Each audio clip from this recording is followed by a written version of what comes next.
Coming up on Network Africa, Ghanaian opposition rejects the Electoral Commission's bid to change the election date.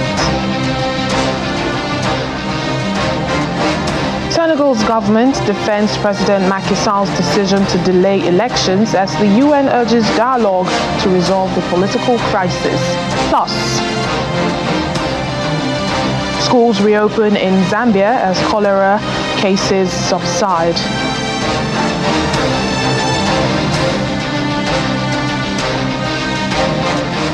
Hello and welcome to the program this week. I'm Layo Olarinde. We begin in Senegal. The government is defending President Macky Sall's decision and is shielding the president from accusations that he postpones the elections as a strategy to cling onto power.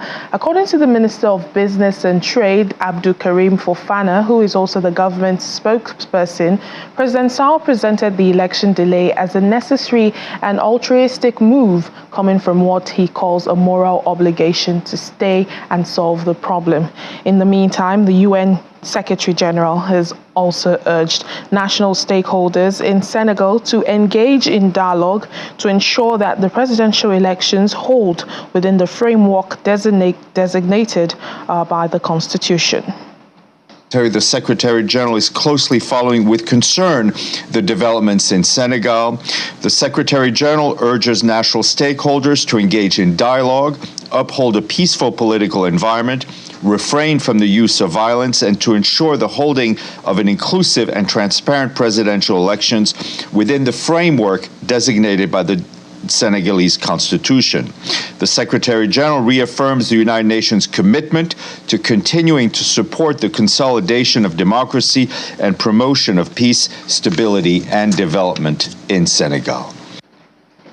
Nigeria needs to take the lead in helping Senegal recover from its political crisis. That appears to be the suggestion made by former permanent representative at the Ministry of Foreign Affairs, Ambassador Joe Keshi. Well, in an interview on Diplomatic Channel, Ambassador Keshi says there is no telling what could happen between now and the new date of December 15 for the presidential election. I look back to 1999 when we were having we are at the crossroad in terms of Liberia and Sierra Leone, for example. And when President Obasanjo took over, there was a proposal about the peace talks, and the outgoing regime had actually ruled that Nigeria should not be part of the peace process. But Obasanjo overruled that, and Nigeria became part of the peace process. But he did not stop there. He did a whistle, whistle tour of the region, beginning from Benin, and covered the 16 countries in under 2 days. I remember he landed in Togo at 2 a.m. in the morning. It was where, they agreed, the agreement we had drafted to end the Sierra war was eventually approved. 2 a.m. in the morning. And I think that, look, somebody within the ECOWAS region, maybe the Nigerian head of state needs to undertake such a similar visit. I can assure you it will help a lot. Nigeria has stopped engaging these countries, ECOWAS, for a long time. I cannot guarantee, we need to actually find out if during the Buhari administration, how many times the Buhari Minister for Foreign Affairs and the Buhari himself actually took a tour of the West Coast. So we virtually have lost ground in this region. So there's a need for some leader or leadership to take charge of this situation and see how they can manage the process. Part of what's going on in the ECOWAS sub-region is that you do not have that kind of leadership we had 2 years ago, actively engaging elements in the region to find solutions to some of these crises. Well, President Macky Sall is still in Dakar. We have already established as a man who said he has no intentions of staying another term in office. He's done 2 terms, second term expiring on April 2nd. What do you think could change between now and the December dates that he has set? Look, a lot could happen. Number one, more people could be disqualified. Number two, he might decide that given the circumstances, he will continue to stay in power. Well, you can watch more of Ambassador Keshi's interview on Diplomatic Channel. It airs tonight at 8:30 on Sky 515 for our UK viewers and at 11:30 p.m. on DSTV 420 for our viewers here in Nigeria. Well, schools in Zambia have reopened for the first time this year after several delays because of a deadly cholera outbreak. Well, resumption had to be delayed by 5 weeks as part of a series of preventative measures to contain the spread of the highly contagious disease. The Education Ministry says it had been conducting school inspections across the country to gauge their readiness to reopen, and according to authorities, the spread of the disease has eased. About 500 people have died since the outbreak was reported last year, October, and over 15,000 cases have so far been reported, many of them affecting children. Zambia has had several major cholera outbreaks, but this current outbreak is said to be the worst in 20 years. The outbreak has also caused several infections and deaths in neighboring Zimbabwe and Mozambique. Well, here in Nigeria, experts committed to food security and nutritional essence are in Ibadan, the Oyo State capital, to help devise a sustainable way of all-year-round constant food production that enhances the environment. The experts, drawn from the European Union and 6 African countries, are making a case for food production in urban centers against the overdependence on rural settlements for food production. It's a powerful delegation from both the European and African unions to Ibadan, the Oyo State capital, for the second General Assembly of the Integrated and Circular Technologies for Sustainable City Region Systems in Africa, known as In-Cities Food. The project, funded by the European Union, aims to revolutionize food systems in Africa by enhancing food and nutrition security across 4 vital dimensions: availability, access, utilization, and stability through solutions centered around soilless crop farming, recirculating aquaculture systems, and insect farming. With food security consistently threatened in Africa, these food and nutrition experts are calling for a change in the narrative with little or no discomfort to people and the environment. Oyo State is one of the 2 hubs for the project in Nigeria, and they pay a courtesy visit to the state governor to brief him on the project. What we want is that they see advantages in our innovation technologies, our circular food production technologies. For instance, soilless agriculture, hydroponics, which can be done with very little own investment and very little land. And you can produce either your own vegetables and fruits, or you could also produce for the market, for the local market, and gain an additional income. The recognition that there is dearth of knowledge about food production in cities led the consortium to set up a 40-participant capacity outdoor training center at the University of Ibadan to expand the knowledge of beneficiaries that small farming spaces can be possible and profitable.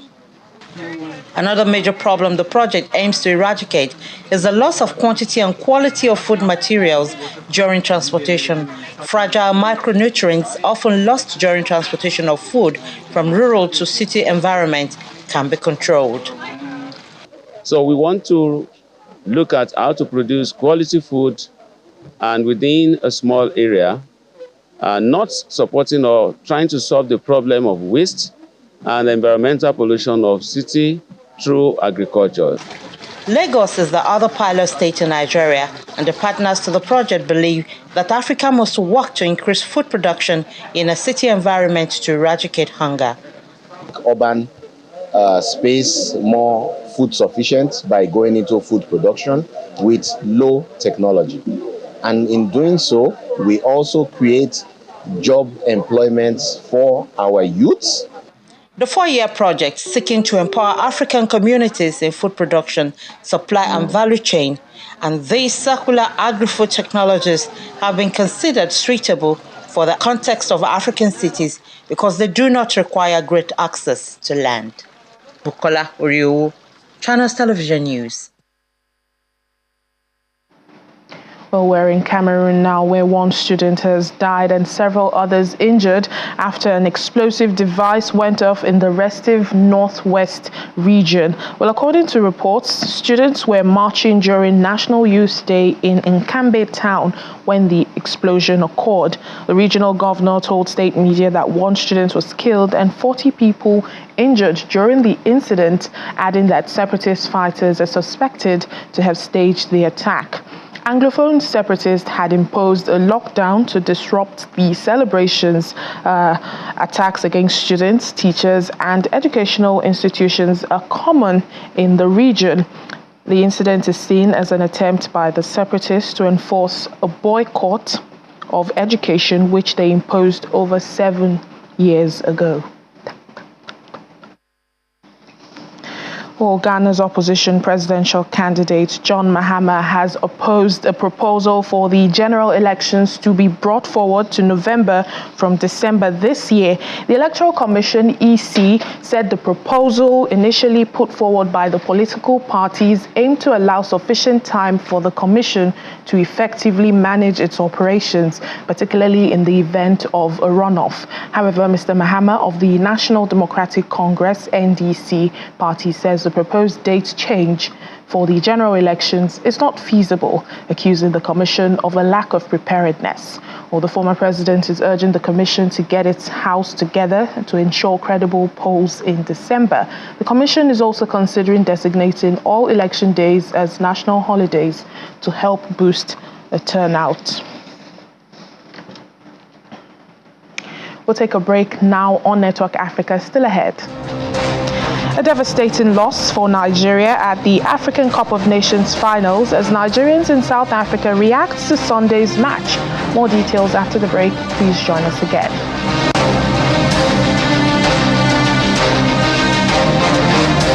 Welcome back to the program. Nigerian travel content creator Pelumi Nubi has arrived on the African continent as her solo drive from London to Lagos continues. Her itinerary covers 17 countries over a distance of more than 7,000 kilometers over a period of 2 months. Well, the 29-year-old has been sharing updates from her journey. She now plans to drive through the West Sahara Desert, Mauritania, Senegal, the Gambia, Guinea-Bissau, Guinea, then Sierra Leone, Liberia, Mali, Burkina Faso, Cote d'Ivoire, Ghana, Togo, Benin, and finally reaching Nigeria, reaching Lagos. Ms. Nubi believes she is the first black woman to attempt this journey and says her goal is not about breaking records, but showing the world that impossible is just a word. We are in Africa, we are on the continent, we have made it, like, oh my gosh. The journey is still so much to do, but the fact that we have come so far together is incredible. She's right there behind me, looking very dirty. I don't think I'm ever gonna wash her, but we freaking did it. How incredible.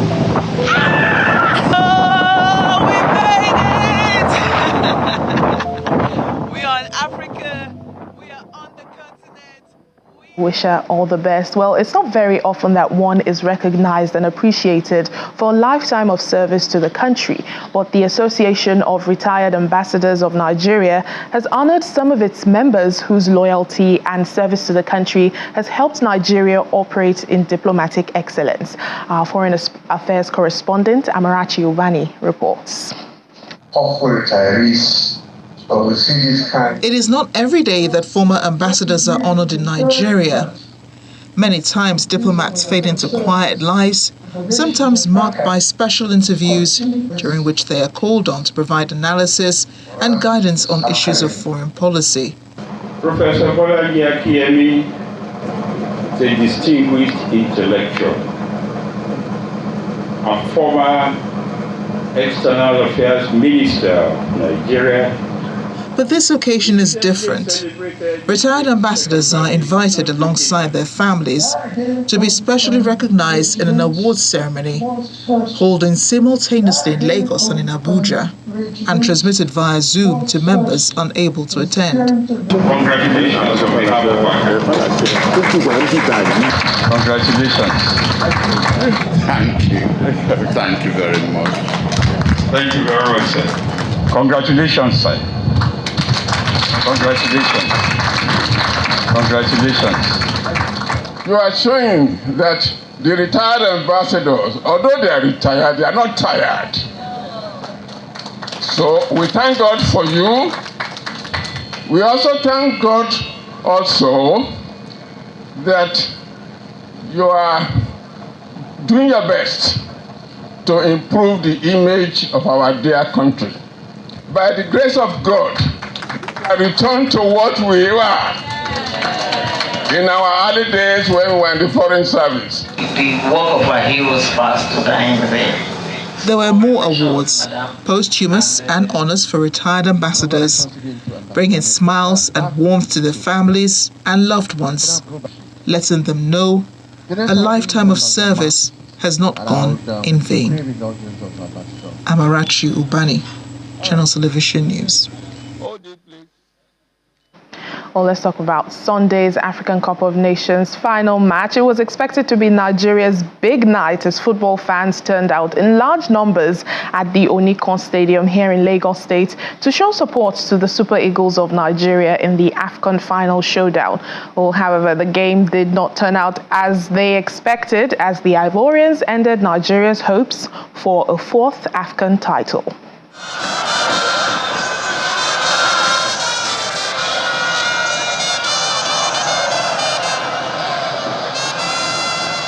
The Mobolaji Johnson Arena, Onikon, has again thrown its doors open to a large number of football fans who have come in to show support for the Super Eagles in the final of the Africa Cup of Nations against Côte d'Ivoire.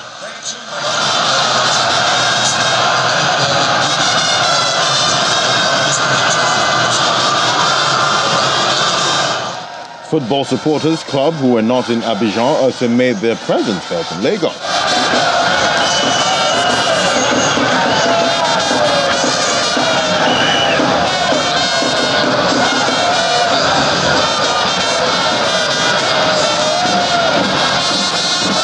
William Truce Ekong, for the second successive game, got the opener, and it was all celebrations from the fans.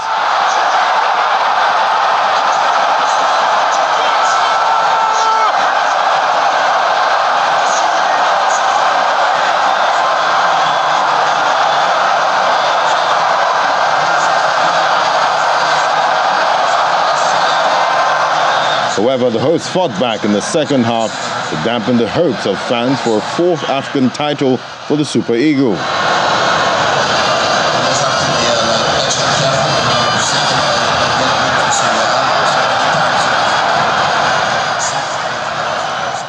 Nigeria didn't play too well. They haven't played too well throughout the whole tournament. We've actually been playing on the defensive. And we've been, I don't want to say lucky, but we've been managing game after game after game. And we got found out today. And Ivory Coast pressed us from the start. And when they went ahead, we started to start pressing them for the last, 5 minutes of the match, which to me doesn't make sense. I feel I was disappointed, and it's not just me. The whole of Nigeria was disappointed. I felt like we could have done better in the midfield, most especially. We could have made those changes earlier. The coach should have picked better lineup from the beginning. But I mean, the best team won, so we'll go again next time. I mean, we've tried, honestly speaking, we've really tried. So there's always a rule in a game. Some people win and some lose. So let's just accept our loss and, move on and prepare for the next round. I'm very sad. I'm very sad. Because our plan was that we are going to carry the cup. Maybe the expenses of something will come down when we carry the cup. That is our belief. The Super Eagles at the 2023 AFCON recorded a draw, 5 wins, en route to the finals, where they suffered their first defeat, conceding 4 goals throughout the tournament. And winning it by 2 goals to 1. Sebastian Mahama, the winner. Desperate disappointment for Nigeria. They led at half-time, they looked so strong, Daniel, and they got into the pen in the second half. They came back and took it away.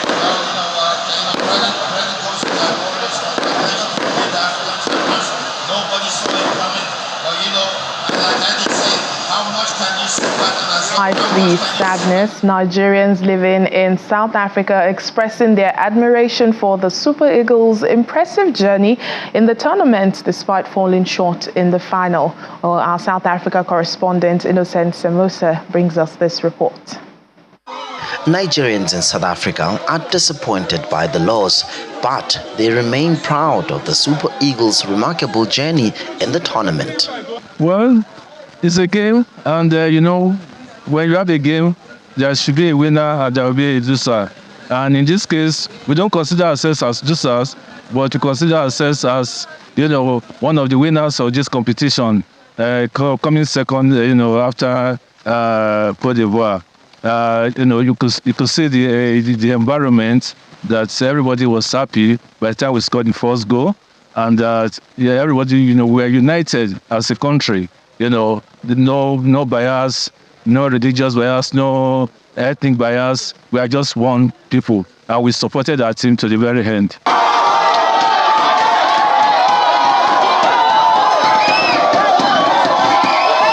Many are expressing their admiration for the team's resilience and skill despite the ultimate outcome. Well, the boys have done their best. From the beginning, we didn't see them coming this far, but they give all they can. So I want to say we're proud of them. Coming second in this AFCON, it is quite an impressive one. So we are proud of them. It's clear that while the outcome of the final may not have been as desired for Nigerian fans, their support for the Super Eagles remains unwavering. For me, this game really meant a lot to me. I am very patriotic of my country, and it was just the pressure. I couldn't stand it at some point, so I had to stand the whole time. But it was a great experience. Having to watch it with my fellow Nigerians in the same hall. It shows unity, and I see us going somewhere as Africa. For the story of Ivory Coast, we saw how they started poorly, and eventually they became the winner. So for young people, I think it's a story that we need to pay attention to. Definitely, it's a story of perseverance. It's a story of, getting it. It's a story of hammering that point that you want, and eventually, definitely, you will get it. Ivory Coast's success sees them add this year's title to those claimed in 1992 and 2015, while this win also allows them to join Nigeria on 3 Cup of Nations triumphs overall. From Johannesburg, South Africa, Innocent Semosa, Channels Television News. And that's where we end the program for today. Thank you so much for watching. I'm Layo Olarinde.